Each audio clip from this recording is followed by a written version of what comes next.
குறிப்பாக திருப்பரங்குன்றம் மலையில் தீபம் ஏற்றுவது 96லேருந்து வழக்கு நடக்குது. ஜெயலலிதா அவர்கள் முதலமைச்சராக இருந்த காலத்தில் வழக்கு நடைபெற்றது. அப்படி நடைபெற்ற இப்பொழுது என்ன கோரிக்கை வைக்கிறார்களோ அதே கோரிக்கைகளை வைத்து தான் நீதிமன்றத்தில் வாதாடினார்கள். அன்றைக்கு ஜெயலலிதா தலைமையில் இருந்த அரசாங்கம் அதை நிராகரித்தது. அது தேவையில்லாதது, அது ஏற்க முடியாது, சட்ட ஒழுங்கு பிரச்சனை ஏற்படுத்தும் என்று நிராகரித்தார்கள். நீதிமன்றமும் அதை நிராகரித்தது. நீதிமன்றம் நிராகரித்த அதே பிரச்சனையை இப்பொழுது அது மீண்டும் கிளப்பி 1996லேருந்து 2017 வரைக்கும் இதான் நிலைமை. இப்பொழுது புதிதாக மதுரை நீதிமன்றத்தில் சுவாமிநாதன் ஒரு நீதியரசர் இருக்கிறார். அவர்கிட்ட இந்த வழக்கு போயிருக்குது. அவர் இந்த படத்தையெல்லாம் நீங்கள் பார்த்தீங்கன்னாலே தெரியும் அவர் யார் சார்புடையவர் என்று, எப்படிப்பட்ட ஒரு குணம் உள்ளவராக இருப்பார் என்பதற்கு அவங்க படம், அந்த புகைப்படமெல்லாம் பத்திரிகையில் தொலைக்காட்சியில் அதை பார்த்தாலே தெரியும். அவர் மூலியமாக பயன்படுத்தி ஒரு கலவரத்தை உருவாக்குவதற்குள்ள முயற்சிகளை மேற்கொள்கிறார்கள். நீதிமன்றம் சொல்கிற அந்த தீபக்கல் அப்படிங்கிறது அது தீபக்கல்லே அல்ல. வெள்ளைக்காரர்கள் ஆட்சி காலத்தில் போடப்பட்ட அளவு கல். அது அளவுக்காக நடப்படுகிற கல்லில் அது ஒரு கல். அந்த கல்லைத்தான் நீதிமன்றம், மதுரை நீதிமன்றம் தீபக்கல், அதில் தீபத்தை ஏற்ற வேண்டும் என்ற ஒரு தீர்ப்பை வழங்கியிருக்கிறது. அந்த தீர்ப்பை எதிர்த்து மாநில அரசாங்கம் உச்சநீதிமன்றத்தில் மேல்முறையீடு செய்திருக்கிறது. வழக்கு வரட்டும், தீர்ப்பு என்னன்னாலும் வரட்டும். ஆகவே இது நோக்கம் என்னவென்று சொன்னால், ஒரு உள்நோக்கத்தோடு ஒரு கலவரத்தை உருவாக்க வேண்டும் என்கிற கெட்ட நோக்கத்தோடு, உள்நோக்கத்தோடு அரசியல் ஆதாயம் பெறுவதற்காக ஒவ்வொரு அரசியல் கட்சி தலைவரும் எந்த கட்சியில் இருந்தாலும் மக்கள் ஒற்றுமையைத்தான் விரும்புவார்கள். மக்கள் பிளவுபட்டு மோதிக்கொள்வதை எந்த ஒரு ஜனநாயகவாதியும் நிச்சயமாக ஏற்க மாட்டான். ஆனால் இப்பொழுது நடப்பது RSS, பிஜேபி, சங் பரிவார் அமைப்புகள் மேற்கொண்டிருக்கிற முயற்சி என்பது ஒரு கலவரத்தை உண்டு செய்ய வேண்டும் என்கிற ஒரு உள்நோக்கத்தோடு ஏற்பாடு செய்யப்படுகிறது. இந்த நோக்கத்திற்கு நீதிமன்றமும் துணை போகிறது என்பது ஆழ்ந்த கவலைக்குரியது.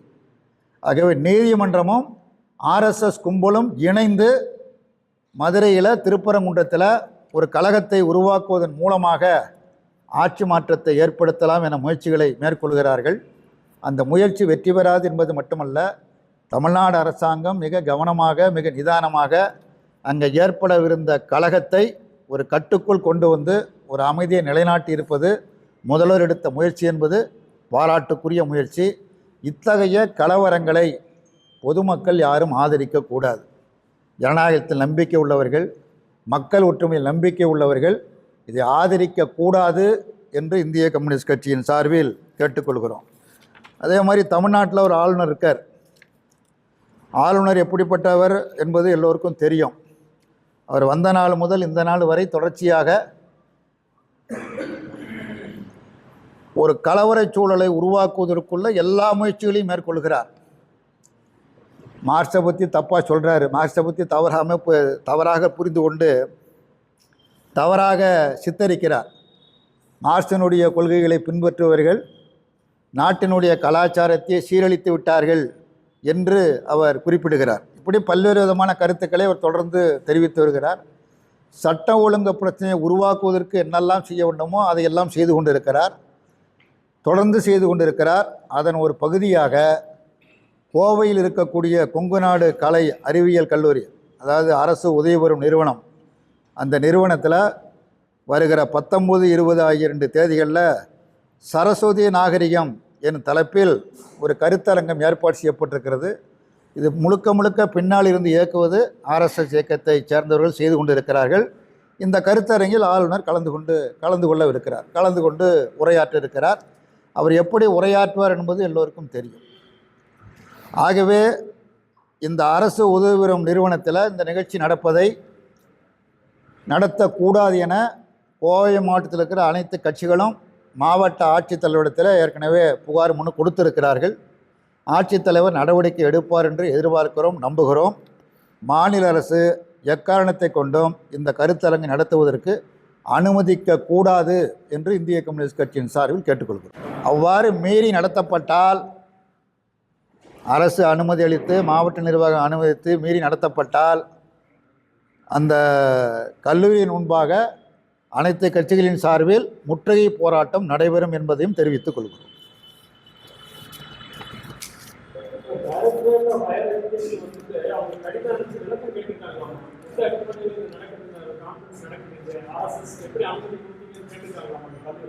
யாரு?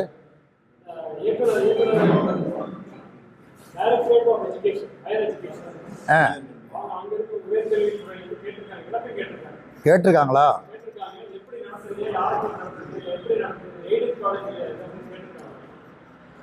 விளக்கம் கேட்டிருந்தா கேட்கட்டும், அது வேற விஷயம்.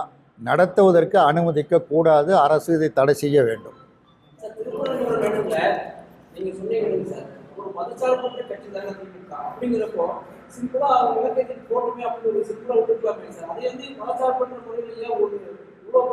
எதுக்கு ஏத்தனா? அங்கே ஏற்கனவே தொடர்ச்சியாக 100 ஆண்டுக்கும் மேலாக 2 இடங்களில் அங்கே தீபம் ஏற்றப்படுகிறது. இந்த ஆண்டு தீபம் ஏற்றியாச்சு. 3வது இடமா தேர்ந்தெடுக்க வேண்டிய அவசியம் என்ன? அங்கே பக்கத்தில் இருக்கிற அந்த மசூதிக்கு எதிராக இந்த போராட்டத்தை அவங்க நடத்துகிறாங்க. அது நோக்கம் என்ன? வழக்கமாக தீபம் ஏற்றப்படுகிற 2 இடங்களையும் தீபம் ஏற்றியாச்சு. பக்தர்கள் ஆயிரக்கணக்கில் வந்து தீபத்தை ஏற்றி முடிச்சுட்டுலாம் போயிட்டாங்க. ஏன் புதுசாக ஒரு கோரிக்கை முன்வைக்கிறீங்க? ஏற்கனவே நீதிமன்றத்தால் இது நிராகரிக்கப்பட்டிருக்கு. இந்த கல்லில் ஏற்றணும் அப்படிங்கிறத ஏற்கனவே நீதிமன்றம் ஒரு நபராக இருந்த நீதிபதி வழங்கிய தீர்ப்பிலும் சரி, 2 நீதிபதிகள் இந்த அமர்விலும் அது நிராகரிக்கப்பட்டிருக்குது. ஜெயலலிதா ஆட்சி காலத்திலேயே எடப்பாடி ஏன் இதை ஆதரிக்கிறாருன்னு தெரியல. அவர் கடவுளாக வழங்குகிற ஜெயலலிதா ஆட்சி காலத்தில் நிராகரிக்கப்பட்ட ஒன்றை இன்றைக்கு கொள்கை வேறு கூட்டணி வேறுங்கிறாரு. ஆனால் கொள்கையை கைவிட்டுட்டு பிஜேபி சொல்கிறத, ஆர்எஸ்எஸ் சொல்கிறத ஏற்றுக்கொண்டு செயல்படுகிறார். ஹெச் ராஜாவுடைய பேட்டியெல்லாம் பார்த்துருப்பீங்க. அவர் ஏற்கனவே நீதிமன்ற நீதிபதிகள் என்ன சொன்னான்னு தெரியும். ஒரு வழக்கு இருக்குது. உயர்நீதிமன்ற நீதிபதிகள் இதுக்கு சமம்னாரு. நீதிமன்ற நீதிபதிகளை இதுக்கு சமம்னாரு. இதுக்கு சமம் தான் என்னால் சொல்ல முடியும். அவர் சொன்ன மாதிரியில் என்னால் சொல்ல முடியாது. இப்போ போலீஸ் வந்து கைது பண்ணது வேலை ஏற்றுனா, இந்த வேலை நான் ஏற மாட்டேன், போலீஸ் வேணுது, இது நாய் ஏற்றுக்கிற வேணும், இந்த வேலை நான் ஏற மாட்டேங்கிறாரு. கண்டபடியெல்லாம் பேசுகிறாரு. எப்படி அனுமதிக்கிறாங்கன்னு தெரியல. ஒரு ஆளுங்கட்சி ஒன்றிய ஆட்சியில் இருக்கிற ஒரு கட்சியை சேர்ந்த ஒரு தலைவருங்கிற காரணத்தினால என்ன வேண்டாலும் பேசலாமா? அப்படி பேசுவதை அனுமதிக்கலாமா? மற்றவங்க பேசுவதுக்கு அனுமதிப்பாங்களா? ஒரு அத்துமீறி ஒரு கலவரத்தை உருவாக்க நோக்கம் என்ன? ஒரு கலவரத்தை உருவாக்க வேண்டும். அந்த கலவரத்தின் மூலமாக அரசியல் ஆதாயம் பெற வேண்டும். இதை தவிர என்ன நோக்கம் இருக்குது? ஏற்கனவே தீபம் 100 ஆண்டு காலமாக ஏற்றவில்லை என்று சொன்னால் அது பிரச்சனையாகலாம். அந்த 2 இடத்துலையும் சொக்கப்பான கொளுத்தியாச்சு, தீபம் ஏற்றியாச்சு. ஏற்றின பிறகு மசூதிக்கு பக்கத்தில் ஒரு கல் இருக்குது. அந்த கல் அளவு கல், வெள்ளைக்காரன் காலத்தில் போடப்பட்ட அளவு கல். அது தீபக்கல் அல்ல. தீபக்கல்லுங்கிறதுக்கு ஏதாவது சான்று இருக்குதா? எந்த சான்றையாவது நீதிமன்றத்தில் ஒப்படைச்சிருக்கிறாங்களா? எந்த சான்றும் கிடையாது. எந்த சான்றும் கிடையாது. அது அளவு கல்.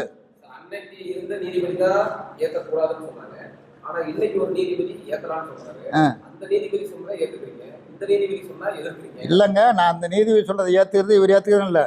ஏற்கனவே இது வழக்கு நடைபெற்று 10 ஆண்டு காலம் வழக்கு நடைபெற்று இது ஏற்புடையது அல்ல, இது தேவையும் அல்ல என்று நிராகரிக்கப்பட்ட அதே பிரச்சனையை மீண்டும் நீதிமன்றத்தில் கொண்டு வந்து ரொம்ப அவசரமாக தீர்ப்பு சொன்னது மட்டுமல்ல, யார் மனு கொடுக்குறாரோ அவரையே ஏற்ற சொல்லுது. எந்த நீதிபதி அப்படி சொல்லுவார்? யார் பெட்டிஷன் போடுறாரோ அவரே போய் பாதுகாப்போட உயர்நீதிமன்றத்துக்கு வழங்கப்பட்டிருக்கிற அந்த பாதுகாப்பு படை இருக்குல்ல, தொழில் பாதுகாப்பு படை, அவங்களை அழைச்சிட்டு போய் நீ 10 பேர் அழைச்சி போய் தீபம் ஏற்ற இப்படி ஒரு தீர்ப்பு எந்த காலத்தில் அப்படி வழங்கப்பட்டிருக்குது? தீபத்தை ஏற்றுக்கணும், நிர்வாகத்துக்கு உத்தரவு கொடுங்க. சம்பந்தப்பட்ட ஆளையே அழைச்சிட்டு போய் உனக்கு நான் பாதுகாப்பு தரேன்னு நீதிபதி சொன்னார்னா என்ன நீதிபதி அவர்? அந்த நீதிபதி பொறுப்பிலே இருப்பதற்கு தகுதியற்றவர்.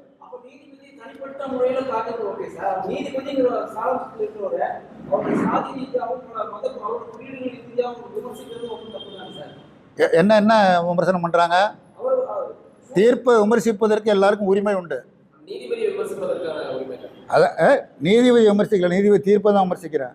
ஒரு நீதிபதி இப்படி பகிரங்கமாக யார் பெட்டிஷன் தாரரோ அவரே போய் நீ தீபம் ஏற்று உனக்கு நான் பாதுகாப்பு தரேன்னு சொல்கிறது எந்த வகையில் நியாயம்? இது வரைக்கும் ஏதாவது அப்படி ஒரு தீர்ப்பு வந்திருக்குதா? ஆ, நான் சொல்கிறேன், அவர் வேணா மேலே வழக்கு போட்டோம். அந்த நீதிபதியும் ஆர்எஸ்எஸும் ரெண்டு கூட்டணி சேர்ந்துருக்கான்னு நான் சொல்கிறேன். அந்த நீதிபதியும் ஆர்எஸ்எஸ் கும்பலும் கூட்டணி சேர்ந்துருக்கிறாங்க அப்படின்னு நான் சொல்கிறேன். என் மேலே வழக்கு போட்டோம், எனக்கு தண்டனை கொடுக்கட்டும், ஆயுள் தண்டனை கொடுக்கட்டும், நான் ஏற்றுக்கொள்ள தயாராக இருக்கிறேன்.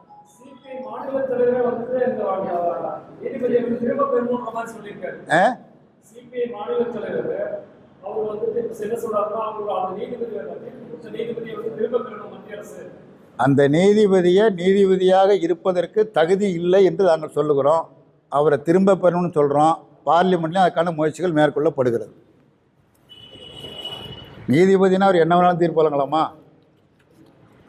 சட்டத்துக்கு உட்பட்டு நீதிபதியெல்லாம் மதிப்பிற்குரியவர்கள், திராசு மனம் மாதிரி இருக்கணும். ஒரு சார்பு நிலை எடுக்கக்கூடாது. இவர் சார்பு நிலை எடுக்கிறாரு, இவரே போய் ஆய்வு பண்ணுறாரு. ஆய்வு பண்ணிவிட்டு அந்த கல்லில் போய் நீ ஏற்றுன்னு எந்த பெட்டிஷன் தராரோ அவரே போய் ஏற்று, உனக்கு நான் பாதுகாப்பு நான் தர்றேன்னு இவர் சொல்கிறாரு. அப்படி சொல்கிறதுக்கு இவருக்கு யார் அதிகாரம் கொடுத்தது? இவர் வேணால் நம்ம இந்து சமய அறநிலையத்துறைக்கு சொல்லட்டும், தீபத்தை ஏற்றுக்கணும்னு சொல்லட்டும், அவருக்கு ரைட் இருக்குது. அவங்க ஏற்றுறாங்களா ஏற்றலையோ அது வேறு விஷயம். பெட்டிஷன் தாரரே போய் ஏற்ற உங்களுக்கு நான் பாதுகாப்பு தரேன்னு சொல்கிறது அது எந்த வகையில் நியாயமான தீர்ப்பு? அது இது வரைக்கும் ஏதாவது அப்படி ஒரு முன்னுதாரணம் இருக்குதா? யார் பெட்டிஷன் போடுறாரு அவரையே நீனே அந்த காரியத்தை பண்ணு, உனக்கு நான் பாதுகாப்பு தர்றேன் அப்படின்னு சொல்கிறது எந்த வகை நியாயம்? அது அதுக்கு நோக்கம் இல்லையா அப்படின்னா? அதனால தான் சொல்கிறேன், ஆர்எஸ்எஸும் நீதிபதியும் கூட்டணி வச்சுருக்கான் நான் சொல்கிறேன்.